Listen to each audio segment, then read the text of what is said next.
J'ai subi une trahison, que faire? Aujourd'hui, j'ai tenu à aborder ce sujet qui me paraissait pertinent. C'est assez souvent que je remarque, que la tromperie, les trahisons, que ça soit en amitié, en amour, dans la famille, dans le travail, c'est un événement assez douloureux, assez souffrant parce que, bah, bien souvent, on ne s'y attend pas, en tout cas pas de manière consciente et j'ai tenu à aborder ce sujet parce que ça me paraissait, pertinent de l'aborder et de pourquoi pas vous apporter peut-être des éléments, qui pourront vous permettre, d'aller de l'avant, vis-à-vis de cette situation. Donc dans ce podcast, je souhaiterais tout d'abord aborder, un peu la trahison de manière générale, la tromperie, ce genre de choses, et finir par un exemple et j'aimerais vous apporter finalement des éléments de réflexion, qui vous permettront peut-être de voir les choses différemment et d'avancer, en tout cas dans cette étape d'une vie, parce que c'est une étape, mine de rien et en espérant que ça vous apporte en tout cas, un maximum de comment dirais-je? Un maximum de choses positives qui vous permettront d'avancer. Alors, la trahison, donc déjà, bah, ça peut arriver forcément dans un peu tout type de cercle, disons social, hein. Ça peut être, dans l'amitié, dans le travail, avec la famille et aussi le sentimental, hein. C'est même d'ailleurs, en général les thèmes, les plus communs quand on parle de tromperie et de trahison et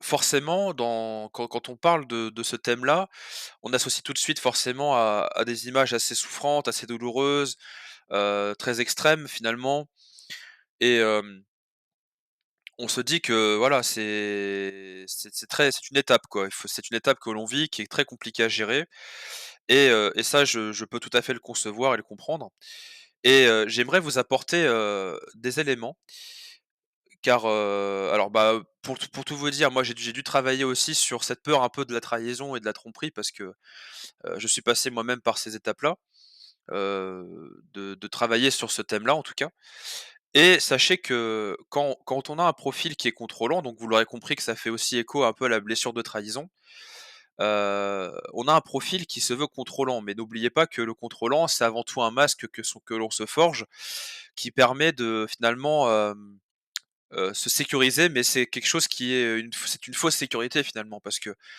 sachez déjà d'une part que si la personne souhaite vous tromper, vous trahir, vous aurez beau faire tout ce que vous souhaitez, dans tous les cas, vous n'arrêterez pas le processus et ça, je tenais à vous le transmettre. Hem, donc ça ne sert à rien de d'éplucher les choses, de tout savoir et cetera. Dans tous les cas, il y a un moment ou un autre où ça se fera et je dirais peut-être même que inconsciemment, vous allez la pousser l'autre personne à agir de la sorte, en étant dans ce type de comportement et ça, c'est quelque chose qui est vrai. Parce qu'en fait, vous attirez à vous, inconsciemment, des schémas qui sont, en perpétuelle répétition. C'est-à-dire que, par exemple, une personne qui souffre d'abandon, elle va attirer inconsciemment des personnes qui vont fuir parce que, bah, c'est quelque chose qui va réveiller chez elle la blessure et quelque part, ça rassure votre inconscient. Vous attirez des choses, inconsciemment à vous. Par exemple, une personne qui a peur de se faire tromper, va attirer des personnes qui vont la tromper. Pas forcément la personne n'est pas forcément une personne qui trompe par définition, mais vous pouvez la pousser à le faire parce que, bah, vous avez un comportement qui fait que c'est pas possible et d'ailleurs, ça me permet de vous apporter, bah, forcément un élément de réponse vis-à-vis de tout ça. Parce que sachez que dans tous les cas, il y a vraiment une réflexion à avoir sur ça. C'est déjà, heu, si je prends un exemple qui me vient comme ça, vous prenez un exemple d'un couple marié depuis des années, prenons l'exemple d'une vingtaine d'années, mariés depuis 20 ans, heureux, avec des enfants, tout ça à la maison, le chien, enfin bref, le rêve américain et en fait, le mari ou la femme apprend que son partenaire, de vie, l'a trompé et là, en fait, il y a 2 choses possibles. Soit l'épreuve, vous arrivez à être plus fort que ça et vous passez au-dessus et vous continuez. Soit ça se passe très, très mal et forcément, bah, vous en souffrez, l'autre personne culpabilise bien souvent ou s'en va et cetera. Enfin bref, c'est le chaos et là, on ne sait pas comment faire. Moi, j'aimerais surtout, donner des éléments de réflexion à la personne qui subit. forcément la tromperie parce que c'est toujours le plus compliqué, sur le principe en tout cas. Mais je vais aussi vous donner des éléments de réponse qui vous font réfléchir que dans l'autre sens aussi, c'est pas forcément évident. Car, malheureusement, tout acte a des conséquences et voilà. Donc pour la personne qui subit, j'aimerais vous apporter des éléments de réponse, des questionnements que vous pouvez avoir, qui pourront vous aider finalement à aller de l'avant. Déjà, posez-vous la question si entre la personne qui fait l'acte et vous, est-ce que c'est vous qui y perdez le plus? Ou est-ce que c'est la personne qui vous a trompé? Cette question, elle est très pertinente parce qu'en fait, elle vous permet d'aller en profondeur et de comprendre finalement, est-ce que la personne qui a fait l'acte n'est pas finalement celle qui parle le plus? Parce que si vous avez dans l'exemple que j'ai pris, un mariage, une maison, un chien, des enfants, tout ça, hem, il est quand même assez évident de se dire que, bah, tout ça, elle le perd quelque part. Surtout si la personne qui subit décide de partir, ce qui est et encore une fois, ce qui est tout à fait légitime. Donc déjà, il y a cet élément de réponse-là et en plus de ça, on sait tout comme on dit dans l'expression, on sait toujours ce qu'on perd, mais pas ce qu'on gagne. C'est-à-dire que vous pouvez très bien être une femme aimante, qui s'occupait très bien de la maison, qui s'occupait bien des enfants, bien du de son mari, qui allait, enfin qui menait une vie parfaite, qui était heureuse et cetera et finalement, la personne qui a fait l'acte va se retrouver peut-être avec une histoire qui a duré peut-être que quelques heures et qui finalement lui apportera rien parce que, bah, c'est quelque chose qui a été finalement qu'un coup, de pulsion ou passionnel. Donc finalement, il y a rien de profond là-dedans. Vous voyez ce que je veux dire? Après, ça peut être aussi dans un sens où bien sûr une personne peut retrouver quelqu'un d'autre, mais ça, c'est encore différent. Hem, il y a ça, donc ça c'est un questionnement que j'aimerais vraiment que vous vous posiez pour la personne qui subit l'acte de trahison et de tromperie. Hem et j'aimerais aussi vous alerter sur quelque chose qui peut être aussi pertinent, car souvent on a tendance à vraiment se focaliser sur l'autre personne qui a fait l'acte. Moi, ce que je vous invite à faire toujours quand vous faites un travail sur vous, c'est de vous recentrer au maximum sur vous. C'est-à-dire de prendre du temps avec vous-même, de vous poser des bonnes questions et de poser la question en étant tout à fait honnête avec vous-même. Est-ce que le couple dans lequel vous étiez était pleinement épanoui? Est-ce que, vous étiez dans une relation, qui était, douce, aimante, équilibrée? Est-ce que vous étiez, sur la même longueur d'onde? Enfin, tout un tas de questions qui vous permettront de comprendre pourquoi finalement la personne a pu être poussée à faire cet acte. Et en fait, ça vous fait juste voir l'acte sous un angle différent. Maintenant, encore une fois, ça ne veut pas dire que l'acte doit être cautionné, pas du tout, mais simplement que je vous invite à voir les choses sous un autre angle. Et pour finir, pour la personne qui subit, l'acte, heu, finalement, est-ce que pour vous, ça serait pas aussi l'opportunité d'avoir un nouveau départ? Et de vous dire que, bah, vous pouvez refaire votre vie, peut-être d'une autre manière, que ça vous aura aidé à évoluer et peut-être d'aller vers, quelque chose de beaucoup plus épanouissant pour vous. Ça peut être des choses qui sont possibles, en tout cas. Hem, j'aimerais du coup, poursuivre sur, la personne qui a fait l'acte.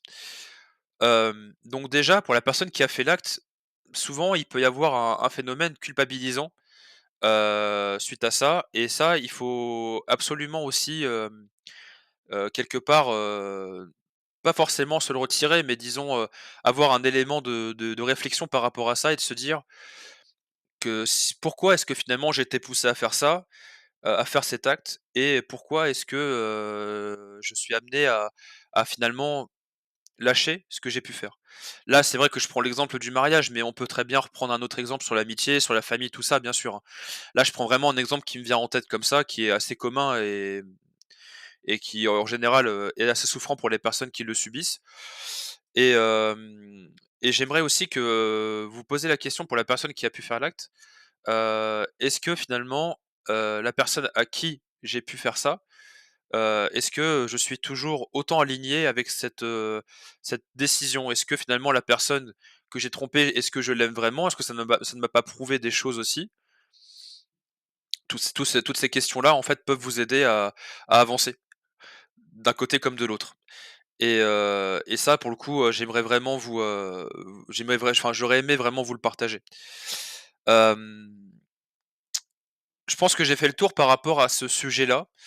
Alors bien sûr, là j'ai pris un exemple parmi tant d'autres. Il y a des outils que je transmets en coaching qui permettent de vraiment, aider la personne à traverser les phases de deuil, à traverser, comment dirais-je, des épreuves difficiles comme celle-ci, et à retrouver finalement notre pouvoir personnel, hein. C'est le coaching, c'est avant tout pour ça, c'est, se retrouver soi-même et retrouver notre pouvoir personnel. Et c'est en ça du coup que je voulais, faire cette vidéo parce que ça me paraissait être un sujet très important, qui touche quand même beaucoup de personnes mine de rien. Et même dans tous les cas, si vous n'avez pas subi ce genre d'acte, et que vous avez peut-être expérimenté au travers de vos parents, au travers d'amis et cetera qui ont pu vivre cet événement, heu, sachez qu'on peut très bien transporter une peur. C'est ce qu'on appelle le transgénérationnel. On peut très bien transporter une peur de par nos parents parce que finalement, on peut avoir eu peur de s'être fait tromper, ou de se faire tromper parce qu'on a vu la souffrance que ça pouvait engendrer. Ce qui a été du coup, pour tout vous dire en toute transparence, hem, des choses que j'ai pu voir au quotidien. Donc, il faut impérativement, se poser et se poser toutes ces questions qui vous permettront du coup d'avancer. Et bien sûr, si vous voulez faire un travail plus approfondi et être accompagné, ce serait avec, grand plaisir que je vous transmettrai des outils qui vous permettront de d'avancer sur ça. Néanmoins, je préfère repréciser quand même une chose, en coaching, je peux aider, hem, dans une certaine mesure les personnes qui ont subi, une trahison, tout ça et qui sont en véritable souffrance. Néanmoins, le coaching, encore une fois, a des limites, en termes d'accompagnement, et si ça a provoqué un profond mal-être, qui nécessite d'avoir un accompagnement thérapeutique plus poussé, je vous inviterai toujours, et ça je vous le dirai en coaching, de vous diriger peut-être aussi vers des séances qui se veulent plus poussées, en tout cas sur, l'accompagnement, thérapeutique. Ça peut des fois des thérapies qui peuvent être beaucoup plus longues, mais qui vous aideront vraiment à vous reconstruire, de la meilleure façon qu'il soit, et ça pour le coup je ne peux que vous le conseiller. Hem Je reste du coup disponible si vous avez des questions en commentaire. Si vous avez aimé le contenu, n'hésitez pas à liker et à vous abonner, à partager la vidéo également. C'est un véritable plaisir pour moi de vous partager tout ça et de pouvoir vous apporter peut-être des éléments de réponse, des choses qui peuvent vous aider à avancer. Hem Et en espérant vous apporter en tout cas un maximum, d'éléments pour votre épanouissement. Merci pour votre écoute et je vous souhaite en tout cas une très, très belle journée.